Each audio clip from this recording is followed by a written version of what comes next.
Hello all, welcome. Today, we will be covering the prosecution's duty to disclose evidence in a murder trial. As part of this video, we will cover the audio recording of the case and also cover the decision by the court at the end. The petitioner, Juan Smith, was convicted of 5 counts of first-degree murder following a brutal mass shooting during an armed robbery in New Orleans. At his trial, the prosecution presented no physical evidence, no DNA, fingerprints, or murder weapons linking Smith to the scene. Instead, the state's case relied almost exclusively on the testimony of a single survivor, Larry Boatner. Boatner testified with absolute certainty that he stood face-to-face with Smith during the robbery and identified him as the first gunman to enter the house.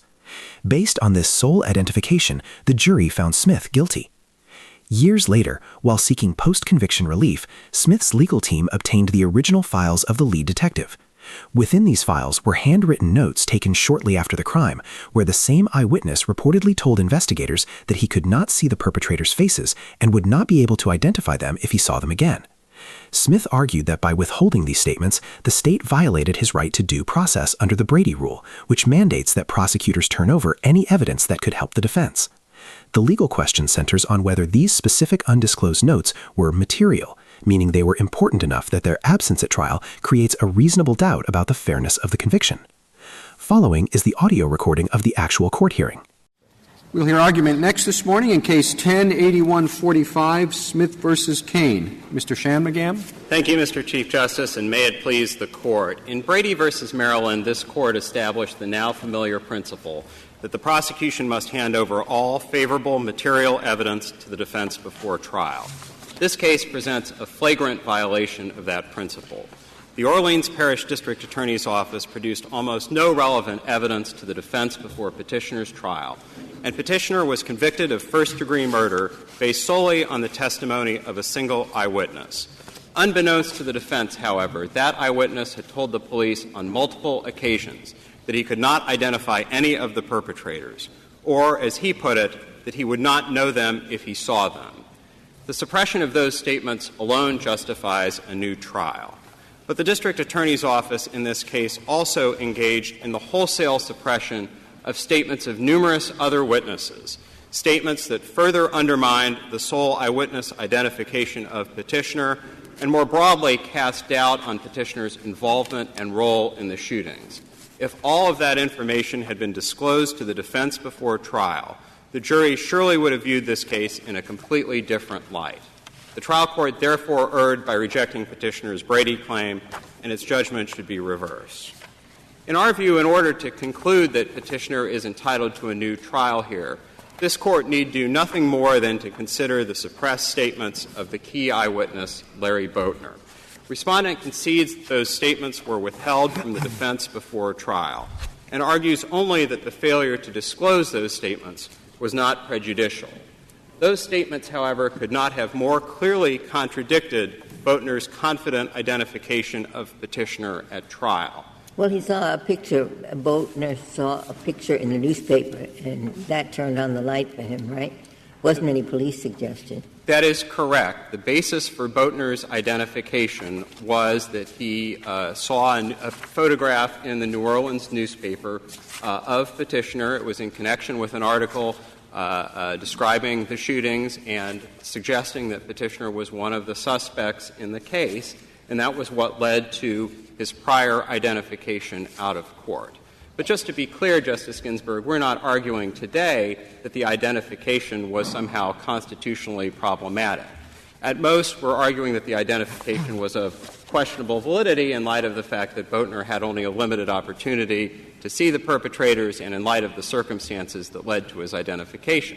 Now, even if his identification were more clearly reliable, our argument today would be the same. In a case such as this one, in which the sole basis for linking the defendant to the crime is a testimony of a single eyewitness, and there is evidence that the single eyewitness said on multiple occasions that he couldn't identify anyone, we believe that absent extraordinary circumstances, that will be sufficient. Well, aren't you exaggerating a little bit about the value of the impeachment evidence regarding Boatner?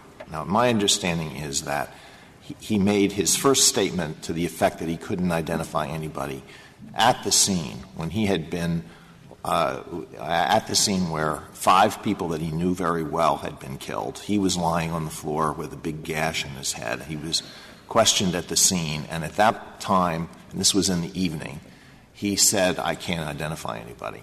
But then later that very day, that very evening, after midnight, he was questioned at the police station. Am I correct? And yes, at that correct. point, he gave a description. He did provide a description of the person that he said was the one who first came through the door. So, that I don't know. And then later he said there were statements to the effect that he couldn't identify anybody. But in light of the fact that he did provide a pretty, somewhat detailed description on the very evening of the event, doesn't that aren't you exaggerating when you say that he said numerous times the effect of these statements that he couldn't identify? Justice Alito, it is true that Boatner provided identifying details in the later statement that night. I would respectfully submit that they were relatively limited identifying details, simply the fact that the first man through the door had a low-cut haircut and gold teeth, and as we indicate in our brief, those were characteristics shared by numerous other suspects in the case. But I think more broadly, with regard to both sets of statements at issue here, the State's explanations for those statements are, at best, plausible, and we really think that in a case such as this one, in which the evidence on its face is so clearly of high exculpatory or impeaching values, it takes something more than that. It is not sufficient for a respondent to argue here simply that even taking into account these statements, a rational juror could still reach the same result and return a verdict of guilty here, because this Court made clear in Kiles v. Whitley that the standard for Brady claims is not a Jackson v. Virginia-type sufficiency of the evidence standard. So again, where you have statements that on their face are not simply statements calling a witness's credibility into question, but statements that really directly contradict the confident in-court identification, it would take an exceedingly persuasive explanation for those statements to defeat a showing of materiality. Now, with regard the standard is a reasonable probability that the result would have been different? Reasonable probability? Yes, that's correct. And this Court made clear in Kiles v. Whitley that that's not a more likely than not standard. That is essentially the same standard that this Court has articulated for prejudice for ineffective assistance of counsel claims under Strickland v. Washington. And by now it's a quite clearly established standard. And again, it requires something less than a showing of more likely than not, and perhaps something slightly more than the showing required for harmless error under Chapman v. California. But I do want to touch upon the State's explanations for these statements and explain very briefly why we think that those explanations are frankly not even plausible. With regard to the first statement to which Justice Alito referred, the statement that was made at the scene approximately half an hour after officers initially responded to the scene, the State's argument is that Boatner was somehow too traumatized to make an identification at the time. But not only did Boatner not so testify at the post-conviction hearing, in fact, he testified that he couldn't recall the statement at all, but the very officer who took the statement himself testified at trial in this case that at the time of the statement, Boatner was, quote, coherent and articulated very well the events that transpired, and that is at pages 137 to 138 of the joint appendix. I mean, that may be true, but if you were a juror and Boatner testified and he was cross-examined and they attempted to impeach him based on his failure to make an identification right at the scene, and he said, well, that was because 5 of my friends had just been killed and I was lying on the floor and I thought I was going to be shot too, and I had a big gash on my head. And then a couple of hours later, when I collected myself, and they asked me the same question at the police station, I provided a description and didn't say I couldn't identify anybody. Do you think jurors would just dismiss that and say, well, he couldn't identify him at the scene, so he must have been lying when he when he provided a description later at the police station? Justice Alito, I think that it's possible that a juror could credit that explanation. Wasn't there an intervening? Didn't he say 5 days after that he couldn't identify? And that was after what he said on the same night, 5 days later, he said, I couldn't identify it. That is correct, Justice Ginsburg. But even if we didn't have the March 6th statement or statements, I would frankly be happy to take my chances with the jury, even with regard solely to the March 1st statement, in light of that testimony of Officer Ronquillo that Boatner was in fact coherent, articulated very well the events that transpired, just like any witness, and so on and so forth. So, again, we don't think that it's our burden to show that no juror could credit the State's explanation. It's simply that we think that that explanation doesn't hold water. Counselor, your argument now and in your brief suggests that you're relying most heavily on the failure to provide the impeachment materials of the only witness to this crime and the only piece of evidence that ties your client to the crime. But you also mention other things, and respondents spend 90% of their brief arguing against the other things. But I just want to clarify those other things. Number one, was the testimony mixed testimony about whether the assailants wore a mask across their face or over their entire head? What's the best take on what the evidence showed that was presented on that issue? There was some degree of variation in what the witnesses said. Now, in the main, we're talking again about statements that were withheld, and I want to lay out those statements very briefly, if I may. There were two eyewitnesses who made statements to the police indicating that some or all of the perpetrators, including the first man through the door, were wearing masks. Those were the statements of Shalita Russell and the statement of Dale Mims. Now, with regard to the statement of Shalita Russell, and this was what we believe was the dying declaration that she made at the scene in the immediate aftermath of having been shot multiple times, Russell said she saw people barge into the kitchen. One had a black cloth across the face, first one through the door. So it is at least theoretically possible. Can I ask you something? Who determines that issue of whether that's a dying declaration? Do we determine that in deciding whether the withholding of the Brady materials was harmful or not? Do we give deference to the lower court's determination of that? Do they have to decide whether it was a dying declaration? What's the standard on something like this? The lower court did not make such a determination in this case on this or any of the other evidentiary issues that Respondent now advances, at least in part because it does not appear that Respondent advanced any of those arguments below. But I think more broadly, Justice Sotomayor, in terms of the role of this Court or any other court considering a Brady claim, this Court hasn't quite spoken to the specific issue of whether a Brady court is supposed to itself make an evidentiary determination where there's a question about admissibility. But the closest that this Court came was in Wood v. Bartholomew, in which this Court indicated that with regard to Brady material, it either has to itself be admissible or be reasonably likely to lead to admissible evidence. And the Court's reasoning in Wood v. Bartholomew was somewhat spare on that score. That was a summary, a reversal in a per curiam opinion. But I do think that it would be appropriate for a Brady court to make that determination itself, or at a minimum make a determination as to whether it appears that it's reasonably likely that the evidence would be admissible. Here we really don't think that it's a close question, particularly with regard to the statement of Shalita Russell, because the context of the handwritten notes makes clear that the statement was taken at the scene of the crime.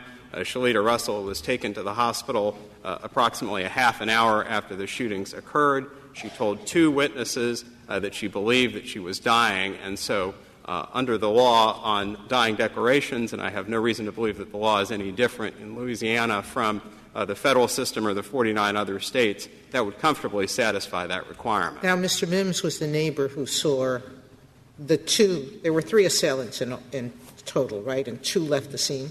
There's some doubt as to whether or not there were 3 or 4 assailants, and Mims himself, in all candor, was a little bit inconsistent on that point. But he consistently said, both in the handwritten notes and in his testimony at the post-conviction hearing, that all of the assailants, however many there were wearing masks, and that he saw them as they were getting into the car. He didn't say anything further other than that the masks were ski-type masks.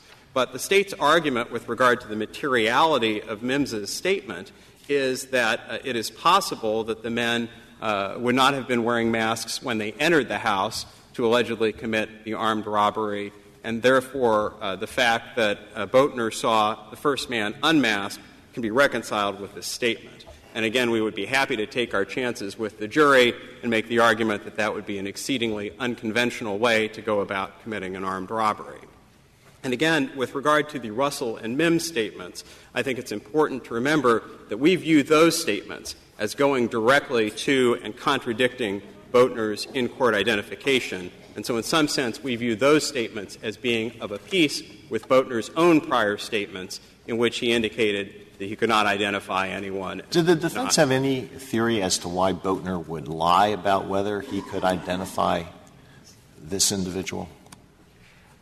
First of all, Justice Alito, it would, of course, not be the defense's burden in any subsequent retrial to come up with a theory of its own. The defense could simply argue, as it did at the first trial, that the prosecution simply didn't bear its burden on reasonable doubt. But the impact of your impeachment evidence would be related, certainly, to if a juror would ask, well, why would he lie about this? And I'm just asking, did the defense have any theory about what his motive would be about whether he could identify somebody, whether this first person had a mask or not? As this Court will be aware from its recent consideration of eyewitness evidence, it doesn't necessarily follow from the fact that an eyewitness identification is mistaken that the eyewitness was somehow lying about it. It may very well have been that Boatner made a mistaken identification in good faith out of a desire to identify the person who killed several of his friends.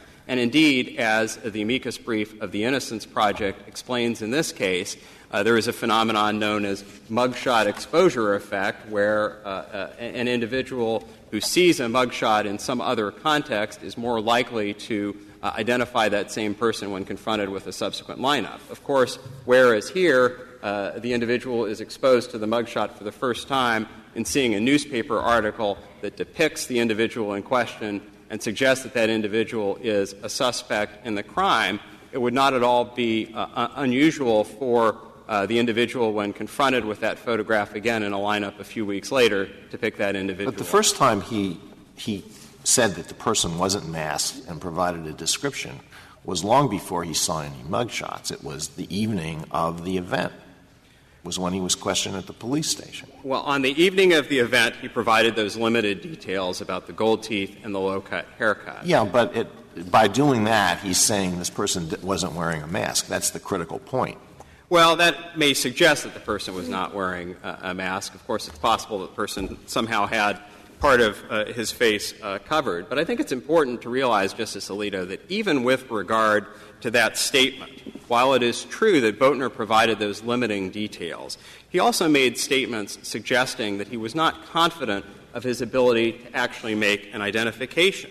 And in that statement, which is found at page 296 of the Joint Appendix, he says, "I was too scared to look at anybody. I wish I could give y'all a description."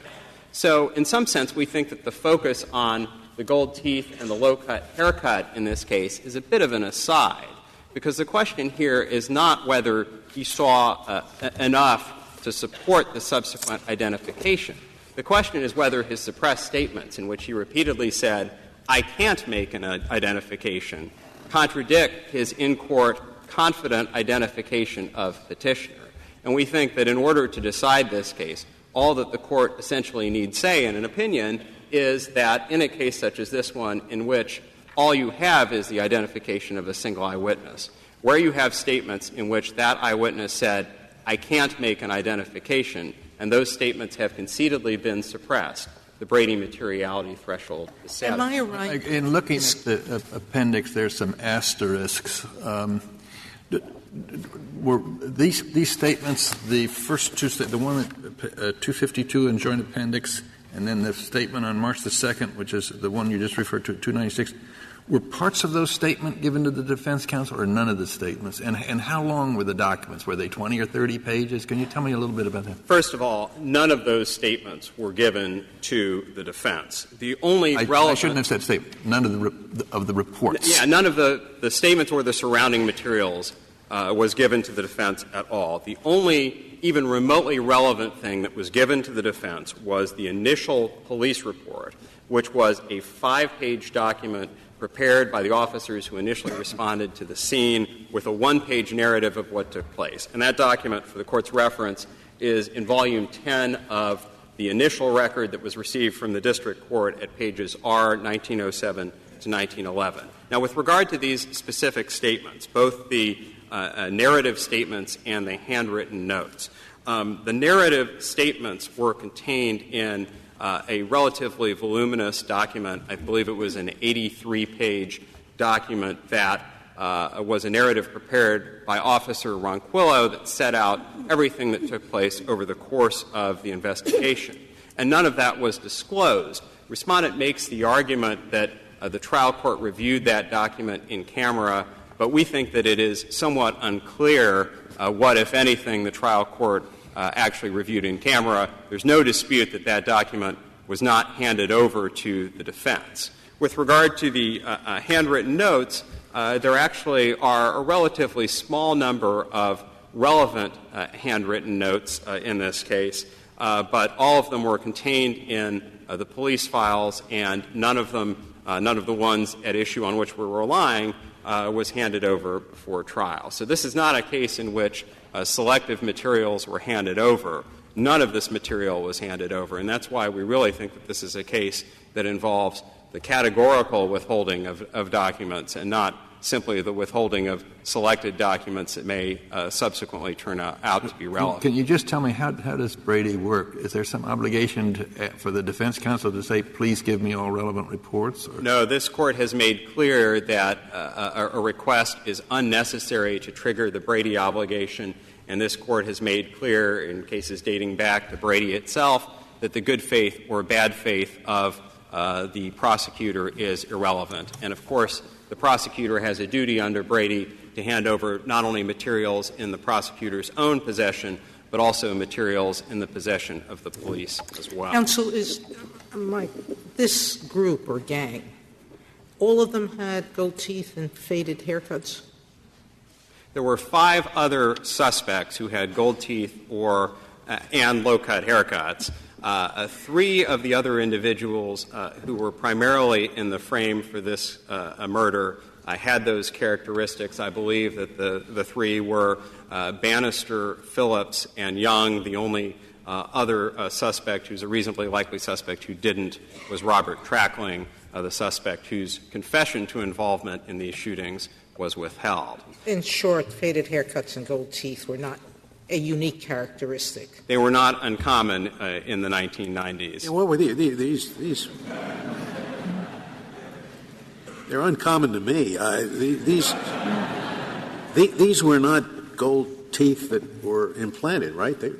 What was it? Some kind of a mouthpiece of gold? I have to admit that my familiarity with this practice is perhaps not that much greater than yours, Justice Scalia. But my understanding is. I'm sorry to hear that.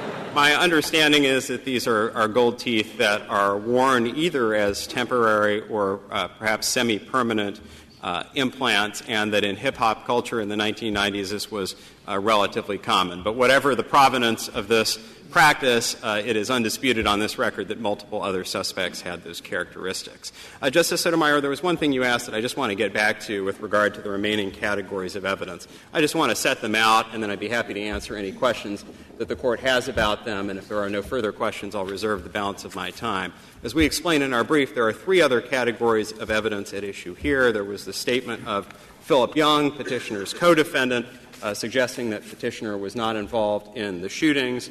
There were also the statements that would have called into question the prosecution's theory that petitioner was one of the shooters, a theory that was essential to establishing the intent required for first-degree murder under Louisiana law. Louisiana is somewhat different from other states in that it doesn't require premeditation, but it does require a specific intent to kill or inflict great bodily harm. On that point, the State says that you're drawing a meaningless distinction between a 9mm handgun and a 9mm automatic pistol. Well, we don't think that that's a meaningless distinction, and we cite numerous sources in our brief that draw precisely that distinction. But I think that what's noteworthy with regard to the statements at issue is that both Boatner who identified the weapon that the perpetrator, whom he believed to be petitioner, was carrying, and the state's ballistics expert, Kenneth Leary, who identified the weapon that was responsible for the firing of the casings at issue, conspicuously failed to say that the weapon at issue was a 9mm handgun. But at trial, their testimony suddenly converged. And Boatner, who had previously said only that the perpetrator was carrying a handgun, said that the perpetrator was carrying a 9mm handgun, and Leary, who said that the casings at issue had come from a machine pistol of the Intratec or Mac 11 type, suddenly said that they came from a 9mm handgun instead. And so at a minimum, if the defense had possessed those statements, it could have sown doubt on whether the firearm was in fact one and the same, and therefore sown doubt on a critical element of the offense at issue. And finally, the only other category — I'd just like to go back to that because I'm not sure I understand the argument. Both the ballistics expert at trial said that the casings were consistent with a 9mm, and I know that Boatner said that it was a 9mm that was used. And the issue is whether anybody would call a Mac gun a handgun as opposed to an automatic pistol, correct? Well, that's right with regard to Leary's testimony. I think the thing that was a little bit odd with regard to Boatner's testimony was the sudden degree of specificity, having said only that it was a handgun or a chrome automatic in his prior statements. He said at trial that it was a 9mm handgun, which he had not previously said in the statements that were withheld. And finally, the last category of evidence consists of the notes of the interview in which Eric Rogers relayed Robert Trackling's confession to involvement in the shootings. As the amicus brief of the NACDL points out, courts have routinely held that confessions by other perpetrators constitute exculpatory evidence, even with regard to offenses that may have had multiple perpetrators. And we certainly believe that at a minimum, the suppression of those notes, when considered in conjunction with all of the other evidence, comfortably satisfies the Brady materiality standard. And it's for that reason that we think that the judgment of the trial court — Mr. Shanmugam, just a quick one. Is all the evidence that you're discussing here today, was that presented to the state post-conviction court? Yes. We believe that all of this evidence was before the state post-conviction court. Thank you, and I'll reserve the balance of my time.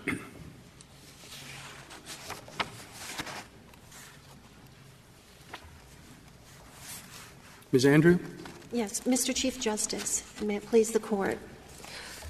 The only survivor who could identify the assailant who led the massacre in the small home at 2230 North Roman Street was Larry Boatner. He identified the petitioner after having searched the faces of 72 individuals who were presented to him in photo lineups, one after the other. And yes, Justice Sotomayor, several of those faces or several of those individuals bore short fade haircuts. And yes, some of the individuals who were pictured in those photo lineups were other suspects. The record reflects that Mr. Boatner scrutinized those 72 faces. At one point, lineup 11 was shown to him on March 22nd, and he remarked about the haircut. He said, "My assailant wore his hair like this." Was this lineup, was this after Boatner saw the photograph in the newspaper? No, it was not. I believe Mr. Smith's photograph was pictured in the Times-Picayune newspaper on June 7th, and this particular lineup was shown to Mr. Boatner on March 22nd. So at that point, lineup 8, he stopped and remarked about the hair. Could you tell me why Boatner waited 2 weeks or never told the police that the face that he saw in the newspaper was the face of his assailant? As I understand the facts, he says he saw the newspaper, recognized his assailant, and remained silent. It wasn't until they presented him with a lineup including Mr. Smith's face that he identified Mr. Smith. What's the reason for the delay? His reason, Your Honor, is contained most specifically on page 191 of the Joint Appendix, and it is frankly that he was afraid. And I think the jury would have understood that. He obviously knew what Mr. Smith was capable of. I'm sure he feared. And so what changed his mind once the police showed him the lineup? Well, I don't know that he changed his mind, but he was presented with a lineup, and when he was presented with the lineup, he very quickly identified Juan Smith and said, "That is him. I will never forget his face." So and that was before or after the picture? That was after. And all of this, by the way, was vetted during a motion to suppress hearing. When the trial judge learned that the photograph had been shown in the newspaper, he reopened the hearing on the motion to suppress to determine, and over the State's objection, we argued that this was not State action, but he reopened the motion to suppress to determine for himself whether or not that newspaper had in any way tainted the later identification. Well, what is this? I mean, I thought the issue is that there were some notes.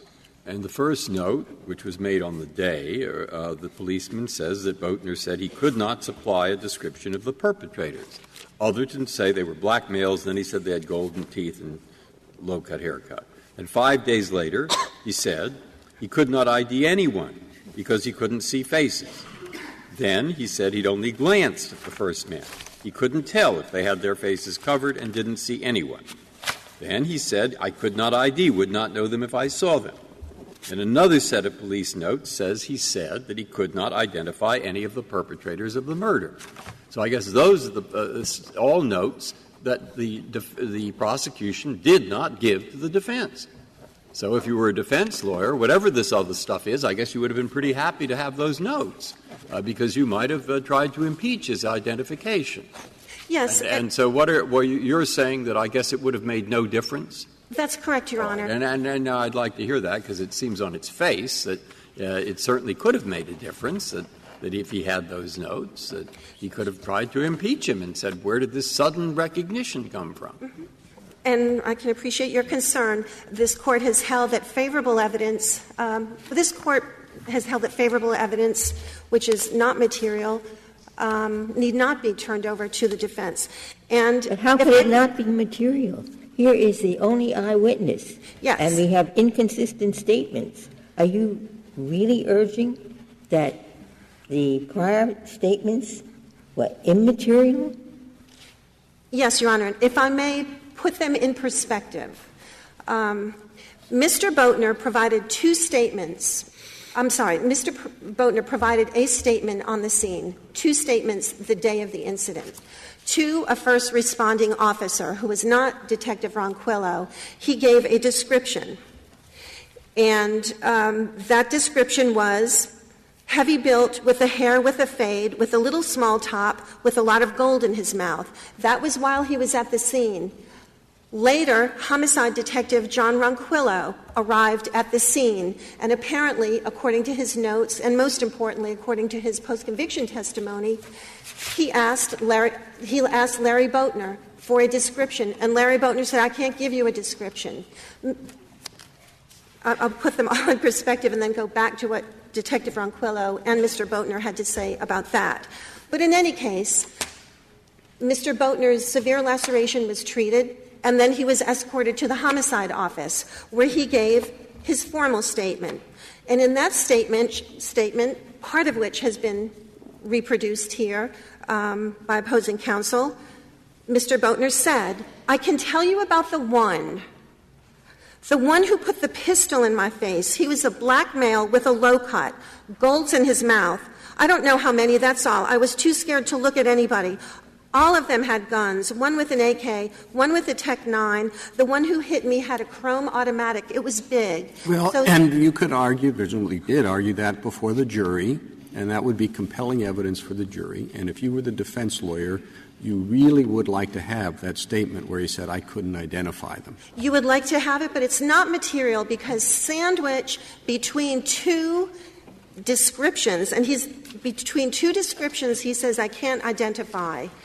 And how does that make it not material? You can argue that it should be given diminished weight, but an inconsistent statement by the only eyewitness seems to me most material and useful to the defense in cross-examining the eyewitness. I really don't understand how you can argue that the jury shouldn't put much weight on it because there were these other things. But to say that it's immaterial, and I find that is not plausible. And not only the only eyewitness, but if I understand it correctly, the only evidence against the defendant. This was the only evidence against him, this one eyewitness identification, right? Was there anything else? There was the identification of Juan Smith was bolstered by evidence, by testimony of the brother of Philip Young, the perpetrator who was left at the scene as an aphasic amnesiac.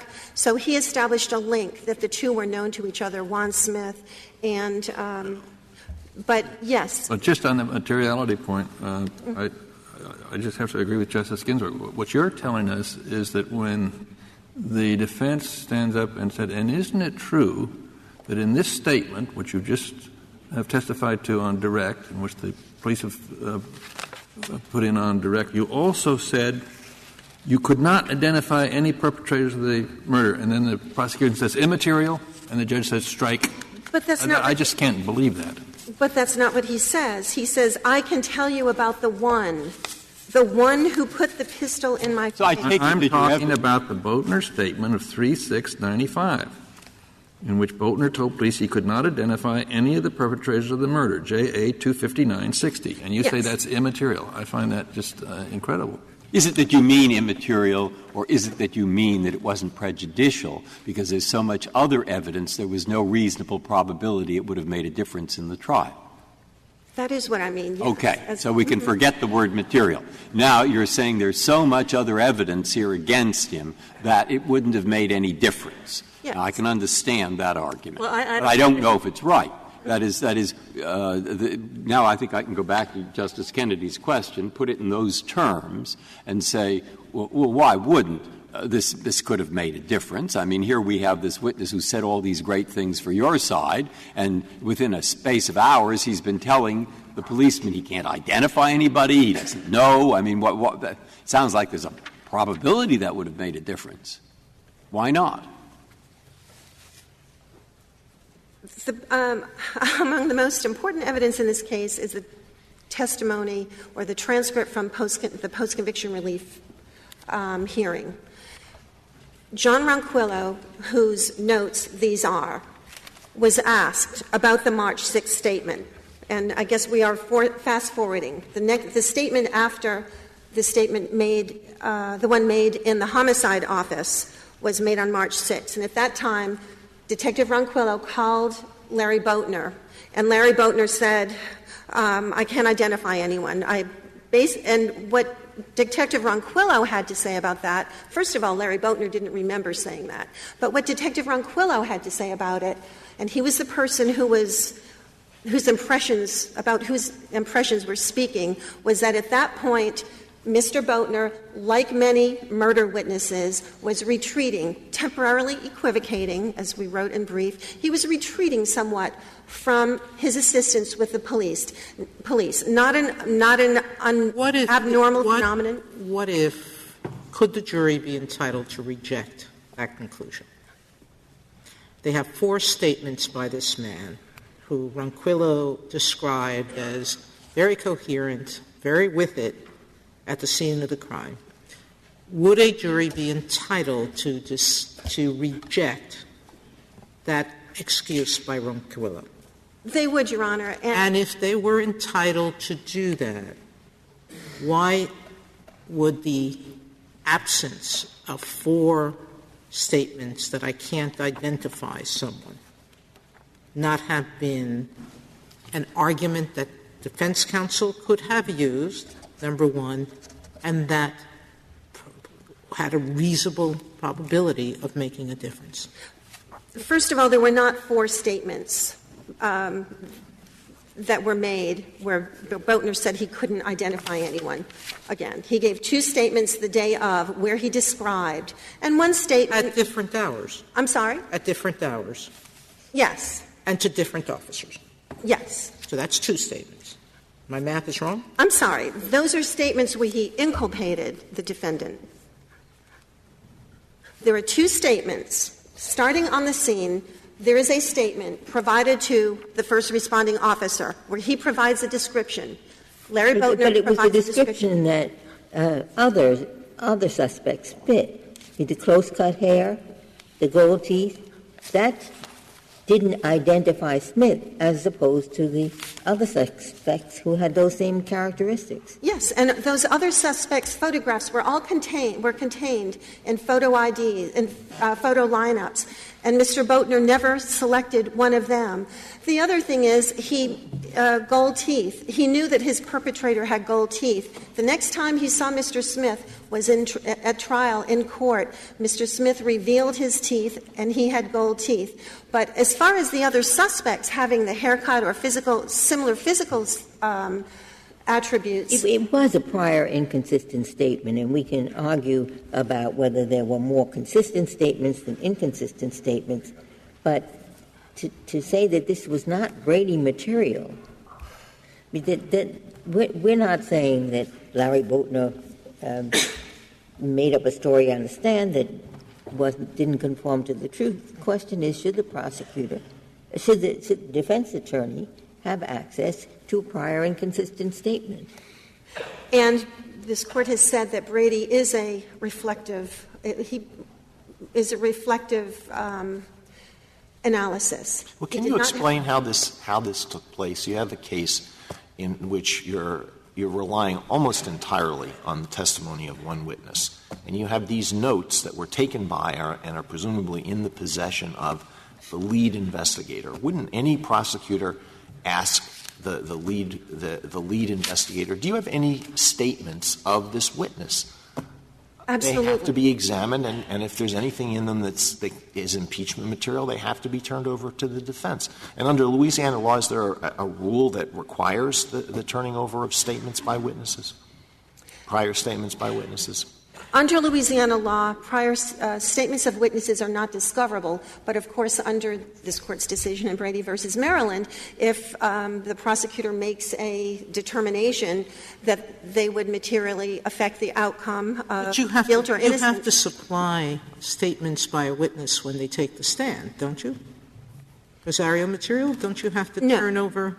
No. Not in the state of Louisiana? No, you don't have to turn over witness statements when they're taking the stand? No. And these statements were provided in camera. There was defense filed a motion for discovery, and he asked for Brady material. He asked specifically for the supplemental report, which is where these statements are contained. Are you claiming that the judge's failure to catch these inconsistencies excuses your Brady obligation? Not at all. The Brady obligation is ours. In fact, we believe that that's actually a poor practice, but it is one. Andrew, if I could go back to Justice Alito's question, was the problem here that the prosecutors never received these statements from the police officers, or did the prosecutors make a determination similar to the kind of argument that you're making today, make a determination that these statements simply should not be turned over because they are not material?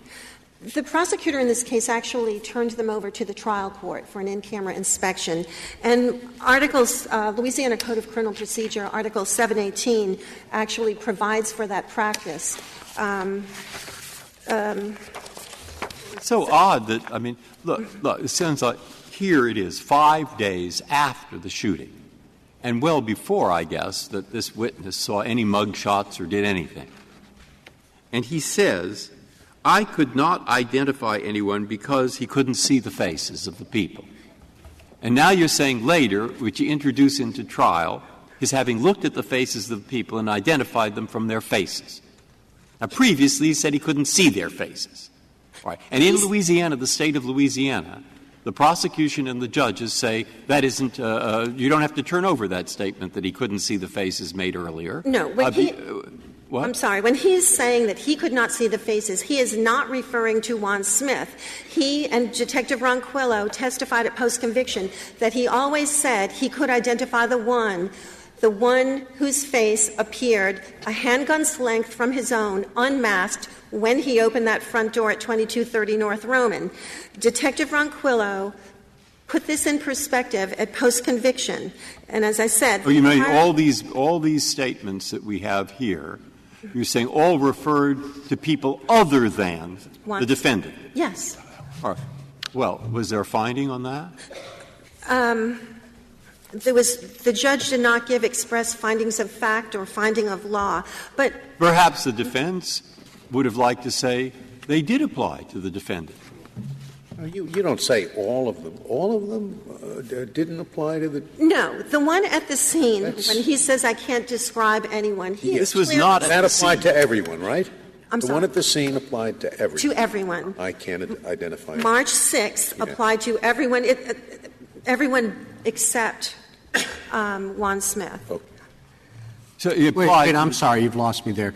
When he says I can't identify anyone, Smith is out of that group already? Oh, I'm sorry. No.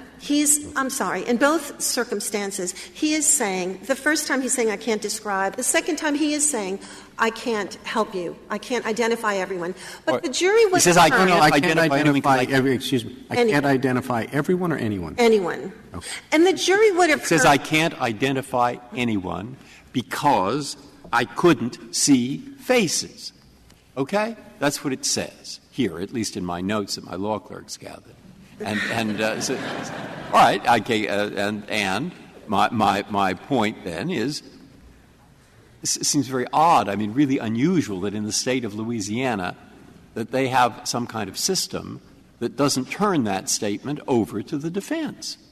It was turned over to the judge under Article 718 for in-camera inspection. Where's that reflected in the record? That's on October 31st of 1995. There is a hearing. What you said in your brief was that the judge determined that the supplemental report relating to the North Roman Street murders contained no Brady material.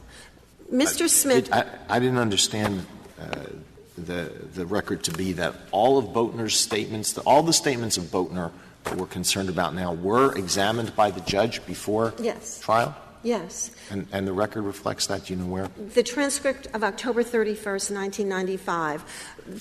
And is it the view of the prosecutor's office that because those materials were turned over to the judge, assuming that they were turned over to the judge, that obviates the Brady obligation? Is Not that the at view all. of the prosecutor's office? Not at all. We believe it's a bad practice. But it is. You concede there was a Brady violation in this case? Did we concede? Do you now concede No. there was a Brady violation in this case? No. You're telling the court that this should have been kept from the defense, all of it? Under this Brady. Court's decision in Kyle's, I believe a prudent prosecutor would have disclosed it. But Kyle's is a decision saying what the prosecutor must disclose, not it's a good practice. No. But So is there a violation under our holding in Kyle's? I'm sorry? Is there a Brady violation under our holding in Kyle's? No, there is not. So explain why what is on its face seemingly inconsistent statements are not required to be turned over. If, with regard to the March 6th statement, where Larry Boatner tells John Ronquillo at that point, I can't identify anyone, what Detective Ronquillo had to say about that is dispositive. And he said, at that point, Larry Boatner was withdrawing from, he was afraid, he was withdrawing from police assistance. I don't understand how he becomes the arbiter of what's Brady. You said to me earlier that a jury would be entitled to reject his conclusion. All right? Tell me how his conclusion makes it non-Brady if a juror could decide differently.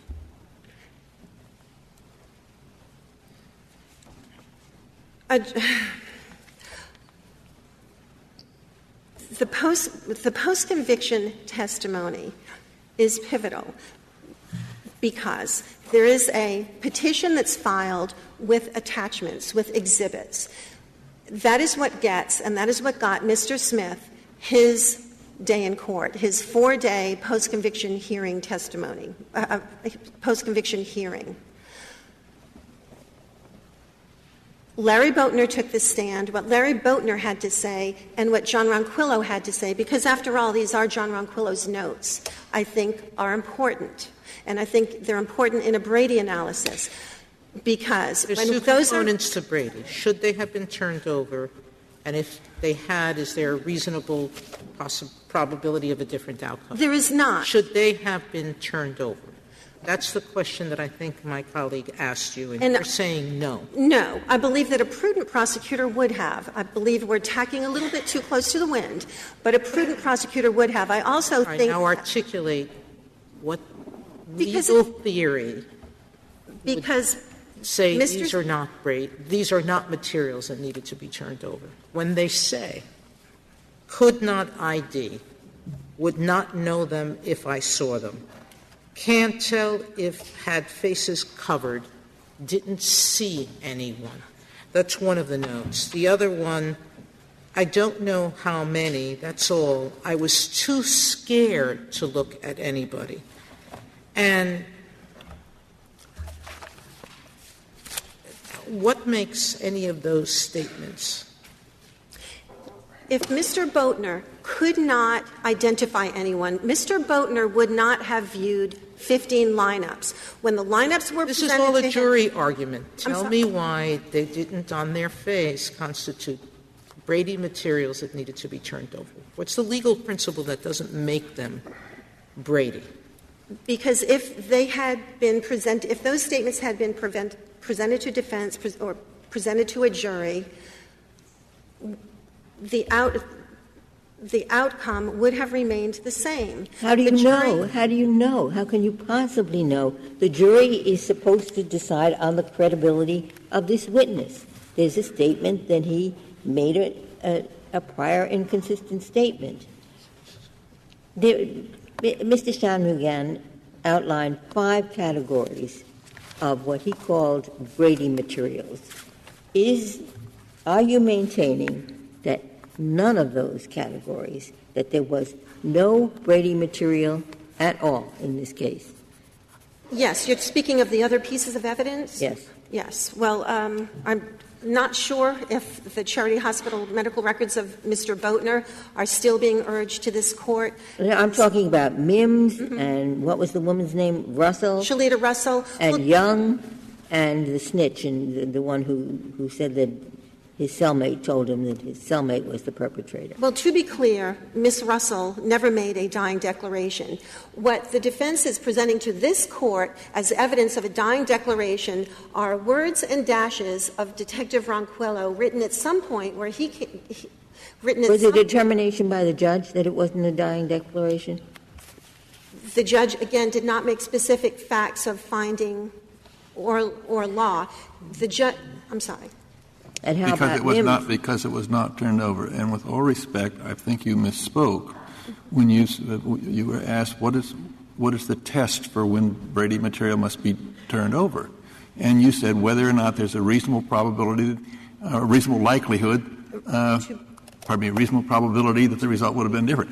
That's the test for when there's been a Brady violation. You don't determine your Brady obligation by the test for the Brady violation. You're transposing two very different things. And so that's incorrect. And I'm sorry, Justice Ginsburg, Shalita Russell did not give a dying declaration. All right, let's go to Mims, who said, I saw the perpetrators go to their car when they were exiting. They had ski masks. And that information, Dale Mims testified at post-conviction. He testified he did not see the assailants arrive. He did not see them. But isn't it most unlikely, as Mr. Shanmugam said, that robbers, people who are intruding on another's premises to rob or whatever else they're going to do, would wear masks going out but not going in? They don't want anybody to be able to identify them. And it's plausible that Mr. Smith masked himself upon escape after. But is that really? I thought the idea was they were going to kill everybody who might have seen them inside. Their only worry would be someone who would see them outside, right? Yes. So worried that the car that they arrived in had no license plate. They were definitely looking not to be identified. Ms. Andrew, did your office ever consider just confessing error in this case? I'm sorry? Did your office ever consider just confessing error in this case?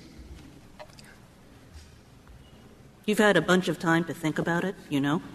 We took cert a while ago. I'm just wondering whether you've ever considered confessing error. Your Honor, we believe that we have an argument that these statements of Larry Boatner are not material. The other evidence that Mr. Shanmugam has put before this Court were either not suppressed or not favorable. Larry Boatner gave several — he did describe Juan Smith. He described him on several occasions, and he ultimately identified him. And he identified him after scrupulously viewing 13 lineups. So the suggestion that he said at one point, because he's equivocating, because his name is on — his name, address, contact information are on the police report. It is not a surprise, and I don't think it would be a surprise to Orleans Parish jurors to find that early in an investigation, a murder witness equivocates. But you're taking that judgment away from the jury. There was a prior inconsistent statement. Shouldn't that be the end of it? A prior inconsistent statement, one that is favorable to the defense, has to be turned over, period. I thought that was what Brady requires. And in this case, may I suggest that yes. you stop fighting as to whether it should be turned over? Of course it should have been turned over. I think the case you're making is it wouldn't have made a difference.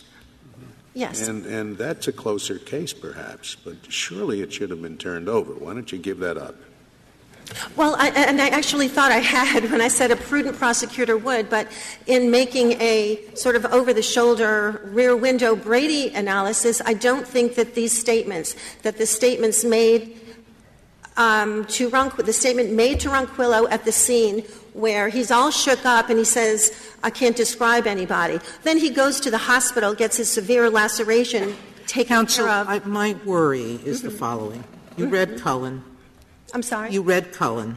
Yeah. You read the dissent in Cullen. There's been serious accusations against the practices of your office, not yours in particular, but prior ones. It is disconcerting to me that when I asked you the question directly, should this material have been turned over, you gave an absolute no. It didn't need to be. It would have been prudent, but it didn't need to be. That's really troubling. And I think I misunderstood your question. Should it have been turned over? Yes. Now that we are here, 16 years later, that's the second prong of Brady. I said there were two prongs to Brady. Do you have to turn it over? And second, does it cause harm? On the first one, you said not. It is somewhat disconcerting that your office is still answering equivocally on a basic obligation as one that requires you to have turned these materials over, Your Honor, whether it caused harm or not. If I may explain, I obviously misunderstood your question. Present-day prosecutors — oh, I'm sorry. May I? You can very briefly.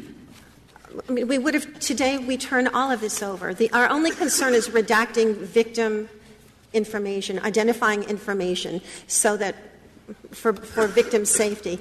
But it should have been turned over. I guess what I was addressing or attempting to address was the materiality prong of Brady. Thank you, counsel. Mr. Shanmugam, 4 minutes. Thank you, Mr. Chief Justice. Just 3 very quick points. First of all, with regard to Larry Boatner's statements on March the 6th, Justice Breyer, you'll be happy to know that your law clerk's notes were correct. Boatner on March the 6th said, and this is at page 308 of the Joint Appendix, could not ID anyone because couldn't see faces, can't tell if had faces covered, didn't see anyone, would not know them if I saw them. I'm not surprised there, Chris. It is quite clear that that statement applies to all of the perpetrators. The State advances the argument today, as it did in its brief, that Boatner must have been too scared to cooperate by March the 6th, but that is utterly belied by the record in this case. Boatner continued to cooperate with the police investigation in the following weeks, reviewing police lineups. He even testified that he wanted to go looking for Petitioner after seeing his photograph in the New Orleans newspaper, pages 489 and 494 of the Joint Appendix. He didn't leave New Orleans until June, 3 months later, and he actually returned to New Orleans before Petitioner was even apprehended. Is it your understanding that all of the notes about Boatner's statements were turned over to the judge before trial for in-camera inspection? Justice Alito, it is entirely unclear based on this record. Counsel for Respondent cites the transcript from October 31st, 1995, a transcript that wasn't even prepared until after cert was granted in this case. It's clear that the court reviewed something, but it is entirely unclear from that transcript what the court reviewed. And, of course, even if the court had made an in-camera determination, it would in no way affect our claim after the fact here.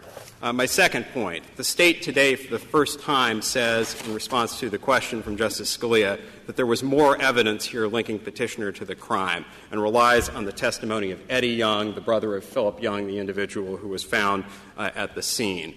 But the sole substance of that testimony was that Philip Young knew petitioner, and we would respectfully submit that that is scarcely inculpatory, and if it was, anyone in New Orleans who knows a felon ought to be worried. And therefore, we really don't think that that adds anything to the evidence in this case. The sole evidence linking petitioner to the crime was the statement, the testimony of Larry Boatner. Third, there's been some discussion about the language in this Court's cases in Kyles and Agers suggesting that prosecutors should err on the side of caution. That is part of the constitutional standard because, after all, the materiality requirement is part of the requirement for a constitutional violation under Brady. But all of the evidence at issue here, including Boatner's statements, was withheld from the defense, leaving aside this question of what the trial court may have reviewed in camera.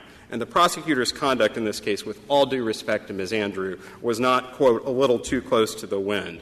The Orleans Parish District Attorney's Office acted with flagrant disregard for its obligations under Brady in this case. The Brady standard has been around for half a century. There is no real ambiguity about what that standard requires. And we think that the conduct in this case was, in fact, egregious and clearly violated that standard. We think that the trial court erred by rejecting petitioner's Brady claim, and for that reason we think that its judgment should be reversed. Thank you, counsel. Counsel, the case is submitted. That concludes the audio recording of the court proceedings. In an 8-1 decision, the Supreme Court reversed Juan Smith's conviction, ruling that the state of Louisiana had violated the defendant's due process rights by withholding evidence. Chief Justice John Roberts, writing for the majority, emphasized that under the Brady doctrine, evidence is material if there is a reasonable probability that its disclosure would have changed the result of the proceeding.